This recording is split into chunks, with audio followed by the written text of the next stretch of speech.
आसमान से बरसती सुबह की पारदर्शी धूप डामर की सक पर एक पारदर्शी मृगतृष्णा पैदा करने के लिए काफी गर्म थी। लेकिन हिमाचल प्रदेश की पहाड़ियों में घुमावदार रास्तों पर दौड़ रही पुरानी सरकारी बस के अंदर का माहौल सिर्फ एयर कंडीशनर की ठंडक की वजह से ही नहीं, बल्कि एक अजीब से ठंडे तनाव से भरा हुआ था। पार्वती देवी इस साल 70 की हो चुकी थीं। वह खिड़की के बाहर तेजी से गुजरते अपरिचित नजारों को देख रही थीं, मानो उनमें खोई हुई हों। उनकी गोद में एक कपे की पोटली में करीने से लिपटा हुआ एक भारी टिफिन बॉक्स रखा था। उनकी मंजिल भारत की सबसे विशिष्ट यूनिटों में से एक भारतीय सेना की विष्णु चक्र स्पेशल टास्क फोर्स का मुख्यालय था। उनके इकलौते बेटे समीर सिंह को अपनी ट्रेनिंग पूरी करके इस यूनिट में आए अभी मुश्किल से 3 महीने हुए थे। बेटा अपनी चिट्ठियों में हमेशा लिखता था कि वह ठीक है और मजे में है, लेकिन उन शब्दों के बीच छिपी हुई बेचैनी और थकान को उन्होंने एक मां की अंतरात्मा से पल लिया था।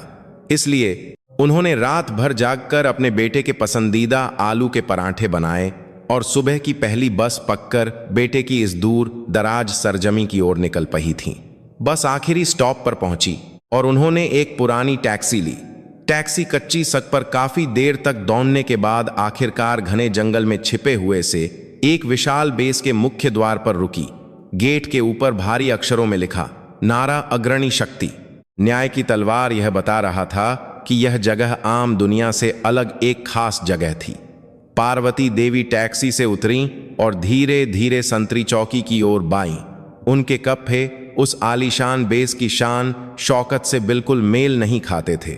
एक साधारण पुरानी साड़ी और घिसी हुई चप्पलें। उन्होंने अपनी पूरी जिंदगी एक छोटे से गांव में खेतों में मेहनत करके और कठोर परिस्थितियों से लड़ते हुए बिताई थी। संतरी चौकी पर 2 नौजवान सिपाही खड़े थे जो मुश्किल से 20 साल के लग रहे थे और उनकी निगरानी के लिए एक अफसर भी मौजूद था। अफसर के कंधे पर अशोक स्तंभ और 2 सितारे सुबह की धूप में चमक रहे थे जो एक कर्नल के पद का प्रतीक थे। उसकी नेम प्लेट पर विक्रम राठौर नाम लिखा था। वह 45 साल का था और इस पूरी यूनिट के अनुशासन का जिम्मेदार यहां का कमांडिंग ऑफिसर था। वह अगले हफ्ते होने वाले एक वीवीआईपी के दौरे की सुरक्षा तैयारियों का खुद जायजा ले रहा था। पार्वती देवी को पास आते देख कर्नल विक्रम राठौर ने उन्हें ऊपर से नीचे तक ऐसी तीखी नजरों से देखा मानो कोई बिन बुलाया मेहमान आ गया हो। उसकी नजरें उनके पुराने कपड़ों और हाथ में पकी देहाती सी पोटली पर कुछ देर के लिए टिकीं। उसकी भौहें हल्की सी सिकुड़ गईं। किस काम से आई हैं?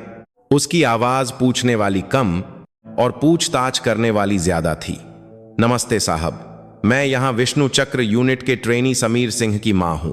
उससे मिलने के लिए अर्जी देने आई हूं। पार्वती देवी ने यथासंभव विनम्र और नरम आवाज में कहा, लेकिन कर्नल विक्रम राठौर के चेहरे पर कोई बदलाव नहीं आया।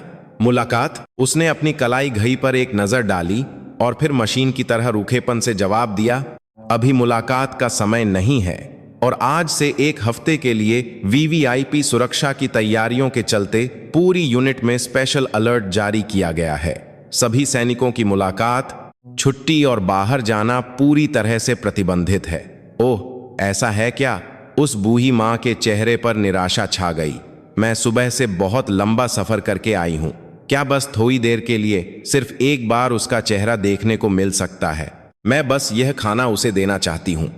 उन्होंने अपने हाथ में पके टिफिन को एक उम्मीद भरी नजर से ऊपर उठाया, लेकिन कर्नल राठौर ने उस टिफिन को ऐसे देखा मानो वह सक पर पा कोई पत्थर हो। देखिए अम्मा जी, उसकी आवाज पहले से भी ज्यादा गहरी और ठंडी हो गई थी। यह फौज है, कोई किंडरगार्टन नहीं। यहां सब कुछ नियमों और प्रक्रियाओं के अनुसार चलता है। मैंने अभी आपको बताया कि यह संभव नहीं है। उसके शब्दों में एक ऐसी फौलादी कठोरता थी जो आगे किसी भी सवाल की गुंजाइश खत्म कर रही थी। उसकी नजरें पहले ही पार्वती देवी को पार कर गेट के अंदर की सुरक्षा व्यवस्था पर जा टिकी थीं। उसके दिमाग में बस आने वाले वीवीआईपी दौरे को पूरी तरह से सफल बनाने का ख्याल था। उसके सामने खड़ी यह साधारण सी बूढ़ी औरत उसके उस परफेक्ट प्लान में एक अनपेक्षित, छोटी और परेशान करने वाली बाधा मात्र थी। पार्वती देवी एक पल के लिए निशब्द हो गईं। बेशक वह सेना की विशेष परिस्थितियों को समझती थीं। अगर कोई राष्ट्रीय महत्व का कार्यक्रम है तो प्रतिबंध एक स्वाभाविक उपाय था। लेकिन उस नौजवान अफसर का रवैया सिर्फ नियमों को समझाने से कहीं बबकर था। उसमें सामने वाले को अंदर तक अपमानित करने वाला एक ठंडा अहंकार भरा हुआ था। तो क्या मैं यह जान सकती हूं कि मुलाकात कब तक संभव हो पाएगी? कोई अंदाजा हो तो मैं इंतजार कर सकती हूं। जब उन्होंने एक बार फिर शांत भाव से पूछा तो कर्नल राठौर ने अपना सिर घुमाकर उन्हें ऐसी नजरों से देखा जिसमें साफ साफ ची थी। यह मैं कैसे बता सकता हूं? ऑपरेशन की स्थिति कभी भी बदल सकती है और एक आम नागरिक को ऐसी सैन्य सुरक्षा से जूही बातें बताने के लिए मैं बाध्य नहीं हूं। आप यहां खाए होकर काम में बाधा डालना बंद करें और कृपया वापस चली जाएं। आम नागरिक, काम में बाधा, ये शब्द तेज सुइयों की तरह उनके झुर्रियों वाले दिल में चुभ गए। उन्होंने एक गहरी सांस ली और आखिरी बार विनती की, कर्नल साहब, कृपया मेरी विनती सुन लीजिए। मेरा बेटा आजकल यूनिट की जिंदगी से बहुत परेशान लग रहा है। एक बार उसका चेहरा देख लूंगी तो मेरे दिल को तसल्ली मिल जाएगी। बस 5 मिनट लगेंगे। मैं यहां सारी जिम्मेदारी लेने को तैयार हूं। उनकी इस विनती पर कर्नल राठौर का धैर्य आखिरकार जवाब दे गया। वह एक कदम आगे बढ़ा और लगभग सिखाने वाले अपमानजनक लहजे में बोला, अम्मा जी, अगर आपको अपने बेटे की इतनी ही चिंता थी तो उसे फौज में भेजना ही नहीं चाहिए था। यह भारत की सबसे मजबूत यूनिट है जहां सिर्फ सबसे कठोर मर्द ही आते हैं। यह मां के पल्लू में छिपकर रोने वाले कमजोर लड़कों के लिए जगह नहीं है। क्या आपने कभी यह नहीं सोचा कि आपका यह अंधा मोह आपके बेटे को और भी कमजोर बना रहा है और हमारी पूरी यूनिट की फौलादी भावना को दीमक की तरह खा रहा है? उसके शब्द खंजर की तरह आकर पार्वती देवी के सीने में गहरे धंस गए। उनका गहरा मातृत्व आज उनके बेटे को कमजोर बनाने वाला, यूनिट की भावना को खत्म करने वाला एक स्वार्थी कृत्य करार दिया जा रहा था। पहाड़ों की ठंडी हवा का एक झोंका आया और उनके पुराने कपों को हिला गया। उनके हाथ में पका टिफिन का थैला हजारों किलो भारी लगने लगा। उसमें सिर्फ परांठे नहीं थे, उसमें एक माँ का अपने बेटे के लिए प्यार, दुलार और रात भर की नींद कुर्बान करके की गई मेहनत का हर एक पल समाया हुआ था। लेकिन वह सब कुछ नियम और मानसिक मजबूती जैसे ठंडे शब्दों के सामने बेरहमी से कुचल दिया गया था। पार्वती देवी ने आगे कुछ नहीं कहा। वह बस अपनी प्रेबत आप निकात कात खाली आंखों से उन्हें घृणा से देखते हुए उस नौजवान कर्नल के चेहरे को बहुत देर तक चुपचाप देखती रहीं। कर्नल राठौर ने सोचा कि उनकी इस रहस्यमयी चुप्पी का कारण यह है कि उसके अकाट्य तर्क के सामने उनके पास कहने को कुछ नहीं बचा है। उसने एक संतोषजनक भाव के साथ आखिरी चोट की, मुझे विश्वास है कि अब आप मेरी बात का मतलब समझ गई होंगी, तो अब आप वापस जा सकती हैं। हमारे पास आप जैसे लोगों से निपटने के लिए फालतू समय नहीं है। ऐसा कहकर वह एक विजयी सेनापति की तरह अक्कर मोहा और बेस के अंदर गायब हो गया। उसके पीछे भारी लोहे का दरवाजा धाम की आवाज के साथ बेरहमी से बंद हो गया। अकेली खजी पार्वती देवी उस जगह पर मूर्ति की तरह काफी देर तक खजी रहीं। वह रोई नहीं। उनके चेहरे पर दुख, गुस्सा या निराशा जैसा कोई भी भाव नहीं था। बस एक असीम गहराई वाली शांत खामोशी छाई हुई थी। उन्होंने धीरे धीरे मुंह कर बेस के सामने वाले एक साधारण से ढाबे की ओर कदम बढ़ाया। ढाबा खाली था। वह खिड़की वाली एक सीट पर बैठ गईं और एक गर्म चाय का ऑर्डर दिया और फिर उस मजबूती से बंद गेट को एकटक देखने लगीं। उन्होंने सोचा, क्या उस नौजवान अफसर की गलती है? नहीं, उसने वही किया जो उसे सिखाया गया था, जिस पर वह विश्वास करता था। एक मजबूत सेना। इस लक्ष्य के लिए उसे कठोर और निर्मम होना सिखाया गया होगा। समस्या यह थी कि वह ताकत के असली मतलब को पूरी तरह से गलत समझ रहा था। असली ताकत कमजोर को कुचलने और नियमों की दीवार के पीछे छिपने में नहीं है। असली ताकत कमजोर के दर्द को समझने और उनकी रक्षा के लिए खुशी खुशी खुद को झुकाने के साहस से आती है। उन्होंने पूरी जिंदगी इसी पर विश्वास किया था और ऐसे ही जिया था। उन्हें अपने बेटे समीर का ख्याल आया, भला और सीधा, लेकिन किसी से भी ज्यादा मजबूत इरादों वाला लड़का। क्या ऐसे अफसर के नीचे मेरा बेटा एक सैनिक के रूप में गर्व करना सीख पाएगा और एक इंसान के रूप में विकसित हो पाएगा? शायद आज उन्होंने जो छोटा सा अपमान झेला है वह उन अनगिनत अन्यायों की शुरुआत भर हो जो समीर को भविष्य में झेलने पेंगे। जब उन्होंने चाय लगभग खत्म कर ली तब तक वह एक फैसला कर चुकी थीं। वह अब और एक साधारण मां बनकर नहीं रह सकती थीं। उन्हें इस देश की एक बब्बी होने के नाते और एक समय में देश के सबसे अंधेरे कोनों में लहने वाली एक सीनियर होने के नाते उस भटके हुए नौजवान को वर्दी के असली वजन का मतलब सिखाना ही होगा। उन्होंने ढाबे से बाहर निकलकर अपना पुराना सा मोबाइल फोन निकाला। यह एक ऐसा नंबर था जो बाहरी दुनिया को कभी नहीं बताया गया था, जिसे केवल कुछ चुनिंदा सर्वोच्च अधिकारी ही जानते थे। उनकी सीधी आपातकालीन संपर्क लाइन। उन्होंने स्पीड डायल पर नंबर 1 को बहुत देर तक और बहुत दृढ़ता से दबाया।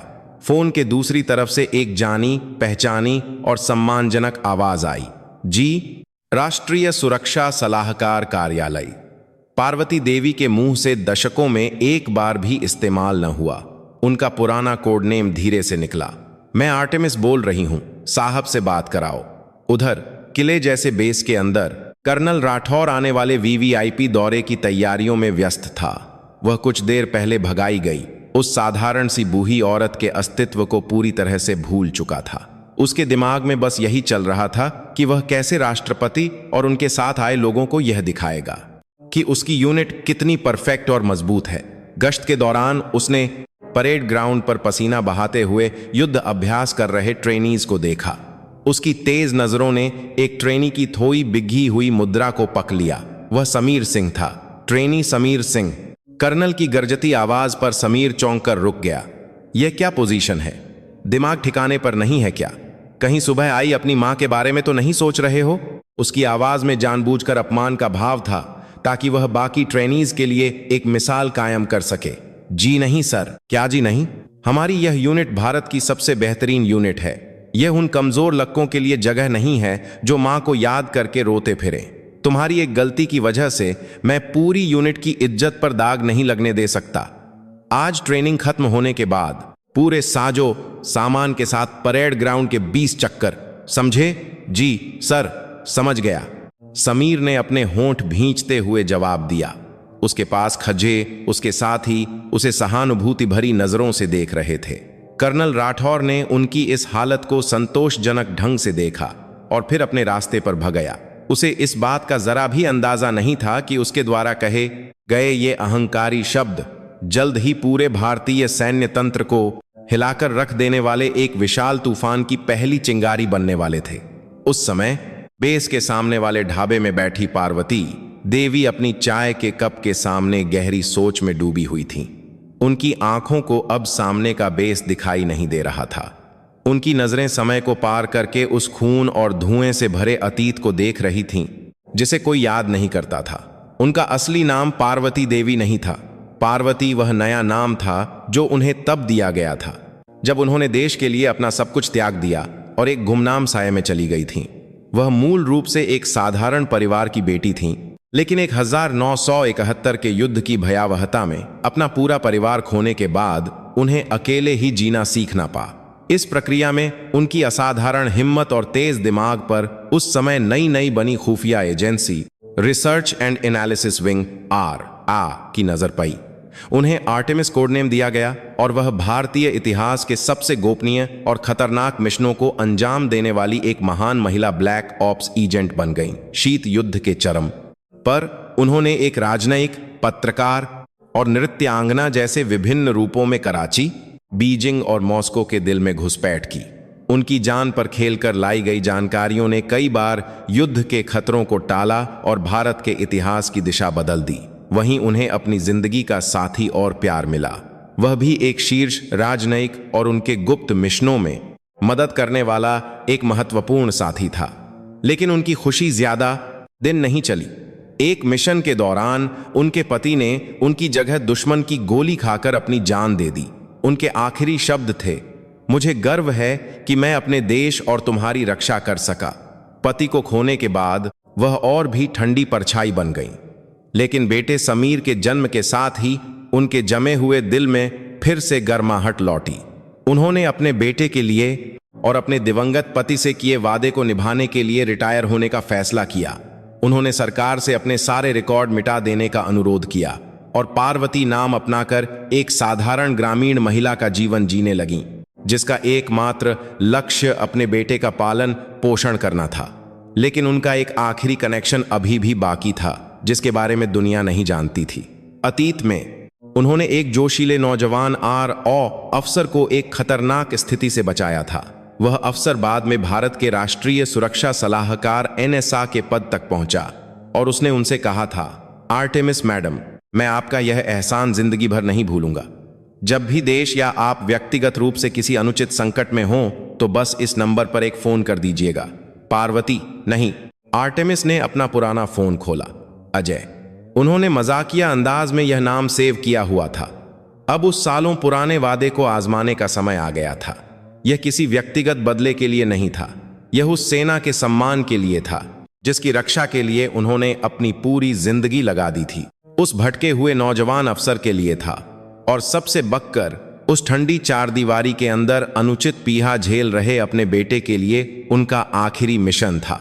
उन्होंने कांपते हुए डॉइट से कॉल बटन दबाया। ट्रिन ट्रिन। कुछ रिंग्स के बाद एक बहुत ही विनम्र और शांत पुरुष की आवाज आई। राष्ट्रीय सुरक्षा सलाहकार कार्यालय, मैं आर्टेमिस बोल रही हूं। अजय साहब को मेरी तरफ से नमस्ते कहो। पार्वती की आवाज धीमी और शांत थी, लेकिन उसमें एक ऐसा वजन था जिसे टाला नहीं जा सकता था। आर्टेमिस, यह RO के सबसे गहरे गुप्त रिकॉर्ड में मौजूद एक पौराणिक कोड नेम था। फोन के दूसरी तरफ मौजूद एनसा ने एक पल के लिए अपनी सांस रोक ली। वह इस कोड नेम का वजन जानता था। तुरंत, बिना किसी प्रक्रिया के, फोन भारत की सुरक्षा के सर्वोच्च प्रमुख से जुड़ गया। मैडम, मैं अजय बोल रहा हूं। मैंने आपकी आवाज पहचान ली। आखिर ऐसी क्या बात हो गई? आपने इस आपातकालीन लाइन का इस्तेमाल किया है, इसका मतलब मामला गंभीर है। फोन के दूसरी तरफ से आने वाली आवाज अब देश के सुरक्षा प्रमुख की थी, जिसमें एक रुतबा था, लेकिन पार्वती के प्रति सम्मान और घबराहट छिपी नहीं थी।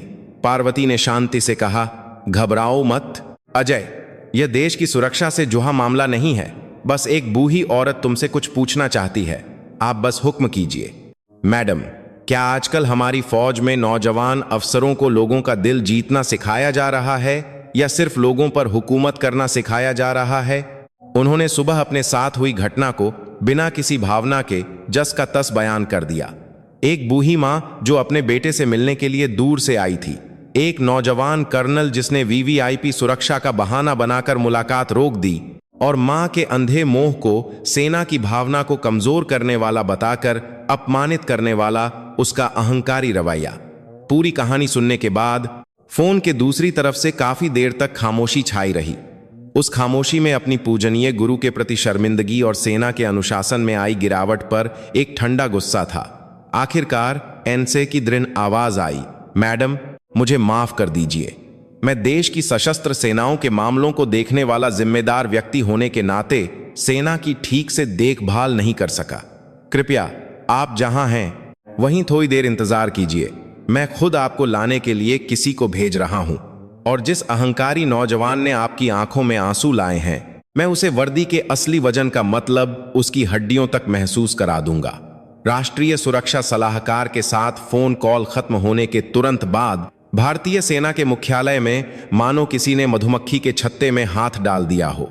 NSA से रक्षा मंत्री को, रक्षा मंत्री से chief of defence staff CDS को, और CDS से स्पेशल फोर्सेज के कमांडर को बिजली की गति से निर्देश दिए गए।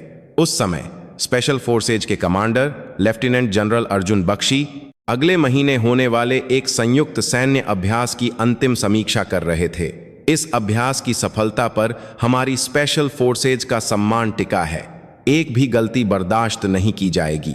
जब वह अपने ऑपरेशन स्टाफ को डांट रहे थे, तभी उनके दफ्तर में रखी रेड लाइन यानी CDS से सीधी बात करने वाला फोन चीखने लगा। उन्होंने घबराते हुए रिसीवर उठाया। अर्जुन बोल रहे हो? जी सर, जय हिंद। तुरंत अपनी अधिकार क्षेत्र की यूनिट विष्णु चक्र स्पेशल टास्क फोर्स के लिए निकलो। कुछ भी हो जाए 1 घंटे के अंदर वहां पहुंचो, और किसी भी हालत में उन्हें परेशान या असहज मत होने देना। वह ऐसी शख्सियत हैं जिनकी तुम और मैं कल्पना भी नहीं कर सकते, समझे? स्पेशल फोर्सेज कमांडर का दिमाग सुन्न हो गया। एक ऐसी शख्सियत जिसे CDS कल्पना से परे बता रहे हैं, और वह उनकी यूनिट में है। आखिर कौन हो सकती हैं? सवाल मत करो, जाकर खुद मिलो और उस यूनिट का commanding officer colonel Vikram Rathore, उस बदमाश को तुरंत मेन गेट पर खड़ा करो। मेरे पहुंचने तक अगर उन्हें ठंड में इंतजार करना पा तो उसकी जिम्मेदारी तुम्हें और मुझे कैसे चुकानी पड़ेगी, यह मैं भी नहीं जानता। फोन कट गया। जनरल बख्शी कुछ देर के लिए स्तब्ध खज रहे। सारी पहेलियां एक भयानक तस्वीर की ओर इशारा कर रही थीं। वह अपनी कुर्सी से उछलकर खजे हुए और खिड़की से बाहर चिल्लाए, ईडीसी, तुरंत ध्रुव हेलीकॉप्टर तैयार करवाओ, मंजिल विष्णु चक्र मुख्यालय, और उस कर्नल राठौर को बोलो कि तुरंत मेन गेट पर हाजिर हो। अगर 5 मिनट में वह मुझे नहीं दिखा तो कह देना कि उसी दिन अपनी वर्दी उतार दे। उनकी दहा से पूरा मुख्यालय एक बड़े तूफान के केंद्र में बदल गया था। एक पुराने फोन से की गई एक कॉल एक विशाल बटरफ्लाई इफेक्ट बनकर शांत पई स्पेशल टास्क फोर्स यूनिट को हिला देने वाले तूफान में बदल रही थी, और उस तूफान के केंद्र में अपनी परफेक्ट कंट्रोल पर इतराता हुआ एक अहंकारी कर्नल खाक था। उसे जल्द ही यह एहसास होने वाला था कि जिस लोहे के दरवाजे को उसने बंद किया था वह असल में उसे बचाने वाली आखिरी ढाल थी। कर्नल विक्रम राठौर सोच रहा था कि वह अपनी सैन्य सेवा की सबसे उत्तम सुबह का अनुभव कर रहा है। अगले हफ्ते होने वाले वीवीआईपी दौरे से पहले यूनिट की हर चीज उसके नियंत्रण में बिना किसी चूक के चल रही थी। परेड ग्राउंड के पत्थरों के बीच की दरारों को भी टूथब्रश से साफ किया गया था। सैनिकों के जूते शीशे की तरह चमक रहे थे और हर रिपोर्ट बिल्कुल परफेक्ट थी। सुबह एक देहाती सी बूढ़ी औरत के साथ हुई छोटी सी नोकझोंक तो बल्कि उसके फौलादी सिद्धांतों की पुष्टि करने का एक मौका बन गई थी, जिसने उसकी परफेक्ट दुनिया पर कोई असर नहीं डाला था। वह अपने दफ्तर की खिड़की पर खा होकर परेड ग्राउंड पर मार्च कर रही टुकी को गर्व से देख रहा था। वह खुद को इस यूनिट का राजा समझता था और उसका मानना था कि उसका यह राज्य किसी भी बाहरी आक्रमण से न हिलने वाला एक मजबूत किला है। तभी धा धा धा धा धा आसमान को चीरती हुई एक भारी और दमदार हेलीकॉप्टर के प्रोपेलर की आवाज ने यूनिट की शांत हवा को भंग कर दिया। कर्नल राठौर ने चौंक कर आसमान की ओर देखा। उसकी आंखों के सामने एक अविश्वसनीय दृश्य था। एक काला अटैक हेलीकॉप्टर और उसके पीछे 2 ट्रांसपोर्ट हेलीकॉप्टर जैसे कोई विशाल बाज हों यूनिट के ऊपर मंडरा रहे थे। यह एक ऐसी टुकी थी जो आम यूनिटों में नहीं देखी जाती थी। यह केवल स्पेशल फोर्सेस द्वारा संचालित की जाने वाली सबसे उन्नत हवाई टुकी थी। यह क्या है? कोई अभ्यास है क्या? मुझे तो कोई सूचना नहीं मिली। कर्नल जब घबराहट में चिल्ला रहा था तभी सबसे आगे वाला ध्रुव हेलीकॉप्टर परेड ग्राउंड के बीच में मानो किसी देवता का अवतरण हो धूल का बवंडर उठाते हुए उतरा। पूरी यूनिट मानो जम गई थी। अभ्यास कर रहे सैनिक रुक गए थे और बैरकों में मौजूद अफसर हक्के बक्के होकर बाहर भागे। हेलीकॉप्टर का दरवाजा खुला और सबसे पहले पूरी तरह से हथियारों से लैस काले यूनिफॉर्म में स्पेशल फोर्सेज के कमांडो उतरे। उन्होंने तेजी से हेलीकॉप्टर के चारों ओर एक इंसानी दीवार बना दी और आखिर में एक आदमी बाहर निकला। वह भारतीय स्पेशल फोर्सेज के commander lieutenant general Arjun Bakshi थे। उनके कंधे पर लगे 3 सितारे सुबह की धूप में चमक रहे थे। कर्नल राठौर का दिमाग सफेद हो गया। Special forces commander 3 star general, उसकी यूनिट तो स्पेशल फोर्सेज के अधीन नहीं थी। कोई संयुक्त अभ्यास की योजना भी नहीं थी। तो फिर वह बिना किसी सूचना के उसकी यूनिट के बीचों बीच क्यों उतरे हैं? वह लगभग सहज रूप से परेड ग्राउंड की ओर भागा।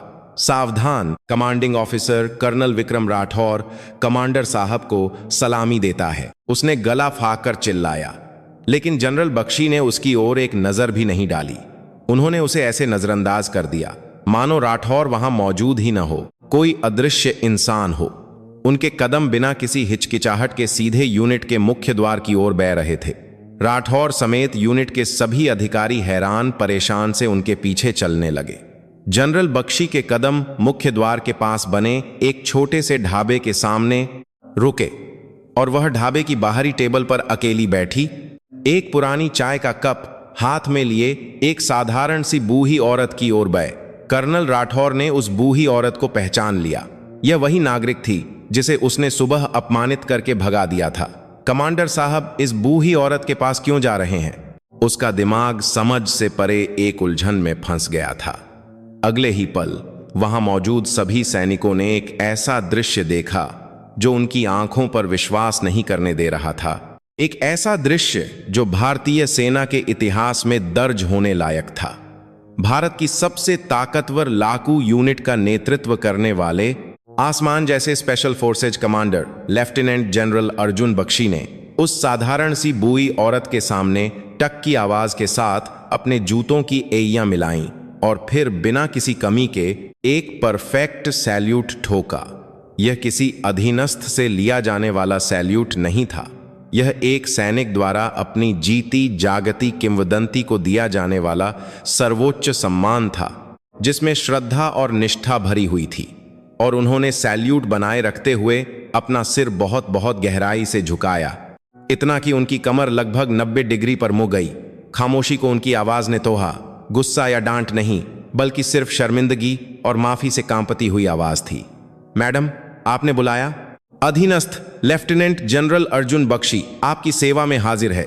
मेरे नालायक लोगों ने आप जैसी महान हस्ती को न पहचान कर एक अक्षम्य अपराध किया है। हमें सजा दीजिए। Madam, madam. अधीनस्थ, ये शब्द बये हथौहों की तरह कर्नल राठौर के सिर पर पड़े। उसकी आंखों के सामने अंधेरा छा गया। जिस औरत को उसने एक आम नागरिक कहकर नजरअंदाज किया, जिसे सेना की भावना को कमजोर करने वाला कहकर अपमानित किया, वह एक ऐसी हस्ती थी जिसे एक मौजूदा 3 स्टार जनरल, मैडम और सीनियर कहकर सिर झुका रहा है। तो फिर इस औरत की असली पहचान क्या है? एक जनरल से भी ऊंची, एक जीती जागती किंवदंती। तभी पास खजे एक उम्रदराज सूबेदार मेजर के मुंह से दर्द और श्रद्धा से भरी एक फुसफुसाहट निकली। आर्टेमिस। कहीं यह वही तो नहीं? आर्टेमिस, यह कोडनेम आर और सेना के केवल उच्चतम अधिकारियों के बीच एक किंवदंती की तरह सुनाया जाता था। शीत युद्ध के दौरान देश की किस्मत दांव पर लगाकर दुश्मन के दिल में लमने वाली भारत की पहली और सबसे ताकतवर महिला ब्लैक ऑप्स एजेंट, जिसे आधिकारिक तौर पर सालों पहले एक मिशन में शहीद मान लिया गया। हाँ, कर्नल राठौर को अब सब कुछ समझ में आ गया। उसे समझ में आ गया कि आज सुबह उसने कितनी भयानक और अक्षम्य गलती की है। उसने भारत के जीते जागते इतिहास को अपने गंदे पैरों से कुचल दिया था। उसके पैरों से जान निकल गई। लखाते हुए उसके शरीर को पास खड़े एडीसी ने सहारा दिया। उसका चेहरा अब किसी जीवित इंसान का चेहरा नहीं था। पार्वती देवी ने अपने सामने सिर झुकाए खए जनरल बख्शी के कंधे को धीरे से थपथपाया। बस करो जनरल, सिर उठाओ। उनकी आवाज धीमी और शांत थी, लेकिन उसमें किसी भी आदेश से ज्यादा भारी अधिकार था। माफी चाहता हूं मैडम, यह तुम्हारी गलती नहीं है। मैंने पहले से सूचना नहीं दी, यह मेरी गलती है। चलो अब अंदर चलकर बात करते हैं। नौजवान लड़कों के सामने स्पेशल फोर्सेज कमांडर की क्या इज्जत रह जाएगी? पार्वती देवी ने यह कहकर उन्हें सहारा देने के लिए बब्बे जनरल के हाथ को विनम्रता से मना कर दिया और अकेले ही धीरे धीरे मुख्य द्वार की ओर चल पईं। जब वह एक एक कदम बहा रही थीं, तो राठौर सहित सभी अफसर जैसे मूसा के सामने लाल सागर बंट गया हो, रास्ता छोकर सावधान की मुद्रा में सिर झुकाए खड़े हो गए। राठौर अपना सिर नहीं उठा सका। एक किंवदंती उसके सामने से गुजर रही थी। वह महसूस कर रहा था कि उसके द्वारा बनाया गया अहंकार और सिद्धांतों का महल उस धीरे धीरे चलती हुई बूढ़ी औरत के एक कदम से ही धूल में मिल रहा था। यूनिट का सबसे भा और सबसे अच्छी लोकेशन वाला कमांडिंग ऑफिसर का दफ्तर अब एक नए मालिक का स्वागत कर रहा था। पार्वती देवी कमांडर की मुख्य कुर्सी पर बहुत सहजता से जाकर बैठ गईं। जनरल बख्शी एक सजा पाए हुए कैडेट की तरह उनके बगल में सावधान की मुद्रा में खड़े थे। कर्नल राठौर कमरे के बीच में एक ऐसे कैदी की तरह खड़ा था जो अपनी मौत की सजा का इंतजार कर रहा हो। उसकी पीठ से ठंडा पसीना बह रहा था। एक क्लर्क ने सावधानी से आकर गर्म चाय पेश की। पार्वती देवी ने चाय का कप उठाकर उसकी गर्माहट महसूस की और फिर धीरे से बोलना शुरू किया। उनके पहले शब्द उम्मीद के मुताबिक डांट फटकार नहीं थे। कर्नल विक्रम राठौर, जी मैडम। उसकी आवाज एक मेमने की तरह कांप रही थी। मैं समझती हूं कि एक सैनिक के तौर पर तुम अपने सिद्धांतों और नियमों का पालन करने की कोशिश कर रहे थे। सेना एक अनुशासित संगठन है, इसीलिए तुम्हारे काम को पूरी तरह से गलत नहीं कहा जा सकता। इन अप्रत्याशित शब्दों को सुनकर राठौर ने अनजाने में ही अपना सिर उठा लिया। उनकी आंखें उसे दोष नहीं दे रही थीं, वे बस गहरी सहानुभूति और अफसोस के साथ उसे देख रही थीं। लेकिन कर्नल, पार्वती ने चाय का कप नीचे रखा। खट की एक छोटी सी आवाज ने कमरे की हवा को जमा दिया। वर्दी का वजन सिर्फ कंधे पर लगे सितारों से नहीं आता, यह इस बात से आता है कि तुम इस वर्दी को पहनकर हमारे देश के लोगों के साथ, खासकर कमजोर और बेसहारा लोगों के साथ कैसा व्यवहार करते हो।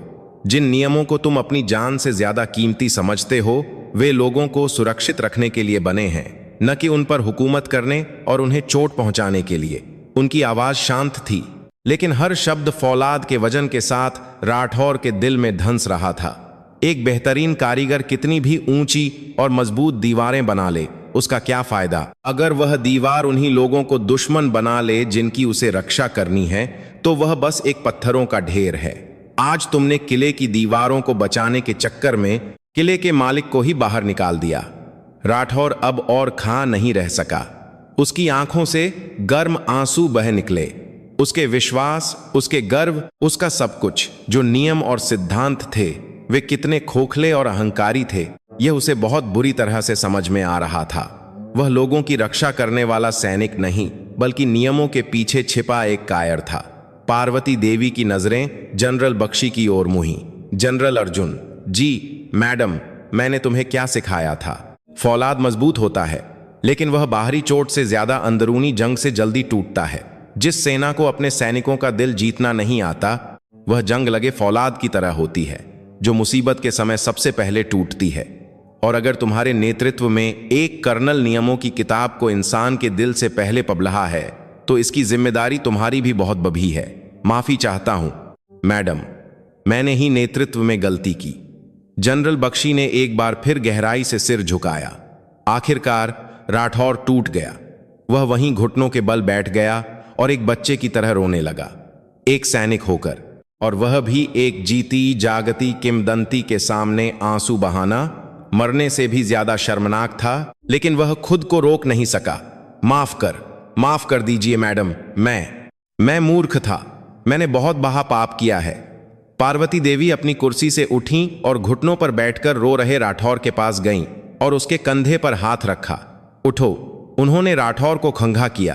तुम्हारी सैन्य सेवा अभी खत्म नहीं हुई है। आज की इस शर्मिंदगी और इस सीख से भागने या इसे भूलने की कोशिश मत करना, बल्कि इसे जिंदगी भर अपनी हड्डियों में बसा लेना, ताकि भविष्य में जब तुम कई सैनिकों का नेतृत्व करो, तो उन्हें नियमों से पहले इंसानियत का पाठ पाने वाले एक गर्म दिल वाले अफसर बनना। पार्वती की आंखों ने राठौर की आंखों में सीधे देखा। आज मैं तुमसे यही उम्मीद करती हूं, और इस बूढ़ी सैनिक से माफी मांगने का यही तुम्हारा एकमात्र तरीका है, समझे? जी, समझ गया मैडम, मैं इसे हमेशा याद रखूंगा। राठौर ने आंसू और नाक से सैन्य चेहरे के साथ गला फाकर जवाब दिया। यह उसकी सैन्य सेवा नहीं, बल्कि उसकी पूरी जिंदगी का सबसे सच्चा जवाब था। पार्वती ने उसके कंधे को एक बार थपथपाया और फिर जनरल बख्शी की ओर मुंह कर कहा, अब बस करो और मुझे मेरे बेटे का चेहरा देखने दो। ये परांठे अब तक पत्थर हो गए होंगे। तब जाकर कमरे में जमी हुई हवा बहुत थोई पिघलनी शुरू हुई। कमांडर के दफ्तर का दरवाजा खुला और एक मासूम चेहरे वाला ट्रेनी समीर सिंह घबराया हुआ अंदर आया। उसके साथ उसकी कंपनी का कमांडर एक परछाई की तरह चिपका हुआ था। समीर ने कमरे में मौजूद लोगों को देखकर अपनी सांस रोक ली। टीवी पर देखे जाने वाले 3 सितारे लगाए हुए स्पेशल फोर्सेज कमांडर, उनकी पूरी यूनिट के सबसे बाएं, आसमान जैसे कमांडिंग ऑफिसर, और उस सारी शक्ति के केंद्र में उसकी अपनी मां एक बहुत ही शांत चेहरे के साथ बैठी हुई थी। समीर, मां की आवाज सुनकर समीर को होश आया। मां, आप यहां कैसे? यहां आओ, मेरे पास बैठो। समीर एक रोबोट की तरह सख्त कदमों से चलकर अपनी मां के पास बैठ गया। पार्वती देवी ने अपनी गोद में रखी अब पूरी तरह से ठंडी हो चुकी पोटली को खोला और फिर ढक्कन खोलकर ठंडे पे आलू के परांठे का एक टुकड़ा अपने बेटे के मुंह में डाल दिया। सब ठंडा हो गया, फिर भी चक्कर देखो। समीर ने कांपते हुए हाथों से निवाला लिया और मुंह में डाला। परांठा ठंडा और सख्त था, लेकिन उसे यह दुनिया के किसी भी खाने से ज्यादा स्वादिष्ट लगा। उसकी मां का प्यार और मेहनत मीलों का सफर तय करके आखिरकार उसके मुंह तक पहुंच गया था। उसकी आंखों में गर्म आंसू आ गए। तब जाकर समीर को एहसास हुआ कि आज सुबह से पूरी यूनिट में मचे इस पुती विशाल हंगामे की वजह सिर्फ उसकी मां थी। उसने अपनी मां के झुर्रियों वाले चेहरे को चुपचाप देखा। हमेशा गांव की धूप और हवा से सांवली, साधारण सी दिखने वाली मां, लेकिन आज समीर को अपनी मां के कंधों पर रखे जीवन के उस अदृश्य बोझ का, उस मजबूती का जिसे वह पूरी जिंदगी ढोती आई थी, थोड़ा सा एहसास हो रहा था। मां, मुझे माफ कर दो, मेरी वजह से। नहीं, तुम क्यों माफी मांग रहे हो? गलती तो हमारी है, इस देश के बहू की है, जो तुम जैसे नौजवानों को एक बेहतर दुनिया नहीं दे सके। पार्वती की आवाज अपने बेटे के लिए गहरे प्यार और माफी से कांप रही थी। इस दृश्य को देख रहे कर्नल राठौर की हिम्मत नहीं हुई कि वह अपना सिर उठा सके। उसे समझ में आ रहा था कि उसने नियमों के नाम पर इस मां बेटे के भावुक मिलन को कितनी बेरहमी से रोका था।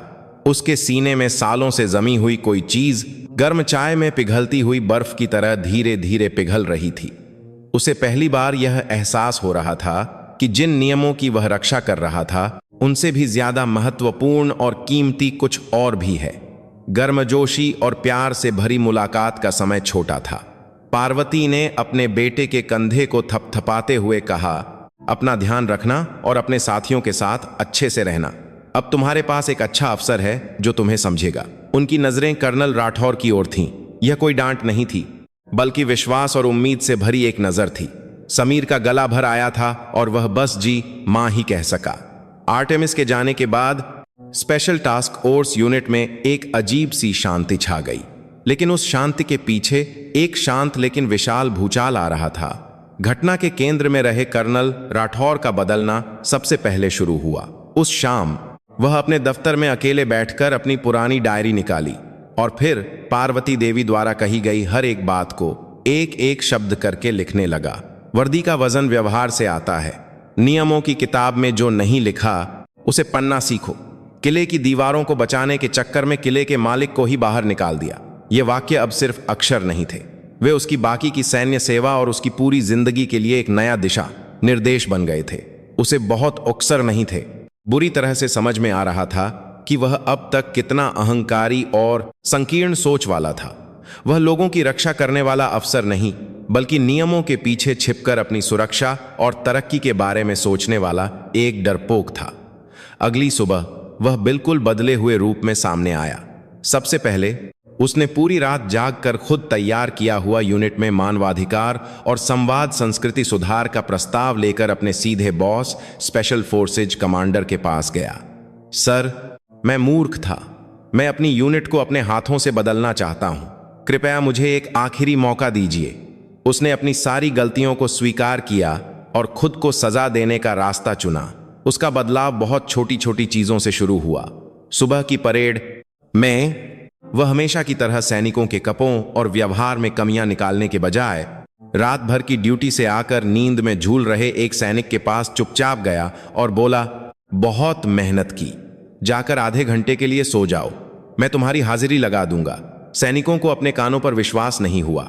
सांप के नाम से मशहूर कर्नल राठौर के मुंह से ऐसे शब्द निकलेंगे, यह किसी ने नहीं सोचा था। वह खाने के समय मेज में खा होकर खुद सैनिकों की थाली में खाना परोसने लगा। खूब खाओ, खाने से ही ताकत आती है।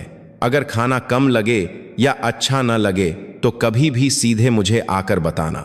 वह सफाई के समय ट्रेनी समीर सिंह के पास गया और अजीब सी हिचकिचाहट के साथ बोला, कल मां के हाथ का खाना खाया? जी सर, बहुत स्वादिष्ट था। अच्छा है, अपनी मां को मेरा नमस्ते कहना।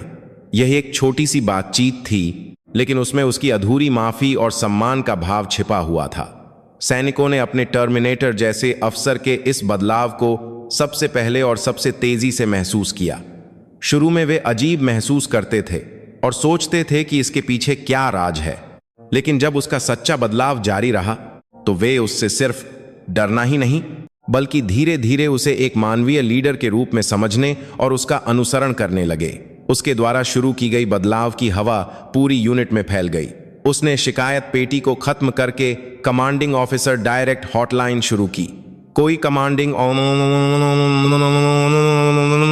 भी सैनिक गुमनाम रहकर सीधे उससे अपनी परेशानी बता सकता था। शुरू में किसी ने इसका इस्तेमाल नहीं किया, लेकिन जब एक सैनिक ने हिम्मत करके बैरक के अंदर होने वाली छोटी मोटी बदमाशी की शिकायत की और कर्नल ने अगले ही दिन सुबह पूरी यूनिट के सामने उस मामले को निष्पक्ष और सख्ती से निपटाया, तो हालात बदल गए। हॉटलाइन बंद नसों को खोलने की तरह। यूनिट के अंदर की छोटी छोटी समस्याओं को बहा होने से पहले ही ठीक करने का एक प्रभावी माध्यम बन गई। आर्टेमिस के आने की घटना स्पेशल टास्क फोर्स यूनिट की एक नई किंवदंती बन गई। शुरू में जो कहानी दबी जुबान में फैल रही थी, वह समय के साथ सभी सैनिकों के लिए एक गर्व की कहानी बन गई। हमारी यूनिट में RO की लेजेंड खुद आई थी। हमारे कमांडिंग ऑफिसर ने सीधे उनसे सबक सीखा है। पुराना कलंक एक नए गर्व में बदल रहा था। ट्रेनी समीर सिंह का सैन्य जीवन भी पूरी तरह से बदल गया था, लेकिन यह इसलिए नहीं था कि वह किसी लेजेंड का बेटा था, बल्कि वह पहले से भी ज्यादा चुपचाप और लगन से अपना काम करने लगा था। साथी अब उसे एक कमजोर लड़का नहीं समझते थे। वे एक महान मां का बेटा होने के बावजूद बिना किसी घमंड के मुश्किल काम करने वाले उसके चरित्र का सम्मान करने लगे थे। उसके दिल में एक ऐसा विशाल गर्व और उतनी ही भारी जिम्मेदारी का स्तंभ खड़ा हो गया था जो किसी और के पास नहीं हो सकता था। वह अपनी मां के नाम पर कोई दाग नहीं लगने देना चाहता था। एक दिन एक सामरिक अभ्यास के दौरान उसका एक साथी घने जंगल में पैर मोड़ जाने के कारण पीछे छूट गया। सूरज ढल रहा था और तापमान तेजी से गिर रहा था। जब सब घबरा रहे थे तो सबसे पहले समीर ही आगे आया। उसने शांति से अपना फर्स्ट एड किट निकालकर साथी के पैर पर पट्टी बांधी, फिर अपना हेलमेट उतारकर उसे पहना दिया और अपनी जैकेट उतारकर उसे उभा दी। चिंता मत कर, मैं तुम्हें उठाकर ले चलूंगा, बस थोड़ी हिम्मत रखना। उसने अपने से भारी साथी को अपनी पीठ पर लादा और घने अंधेरे को चीरते हुए कई किलोमीटर पहाड़ी रास्ता चलकर सुरक्षित बेस पर लौट आया। उसकी पीठ पर अपने साथी को बचाने की जिम्मेदारी का वजन था और उसके दिल में अपनी मां से विरासत में मिली एक मजबूत सैनिक की भावना थी। उस दिन के बाद यूनिट के सभी लोग उसे दिल से मानने लगे। वह अब कोई कमजोर नया लड़का नहीं था जिसकी रक्षा की जरूरत हो। वह अपने साथियों की रक्षा करने वाला एक सच्चा लीडर बन गया था। इस तरह पहाड़ों की ठंडी सर्दियां बीत रही थीं। एक बूढ़ी मां की शांत यात्रा से उठी लहरें यूनिट के सदस्यों के जमे हुए दिलों को धीरे धीरे पिघलाकर एक नई बहार की तैयारी कर रही थीं। यह बदलाव भले ही धीमा और अदृश्य था, लेकिन यह किसी भी आदेश से ज्यादा शक्तिशाली और मौलिक था। यह एक इंसान की सच्चाई का दूसरे इंसान के दिल को बदलने और आखिरकार पूरे संगठन को बदलने की सबसे महान प्रक्रिया थी।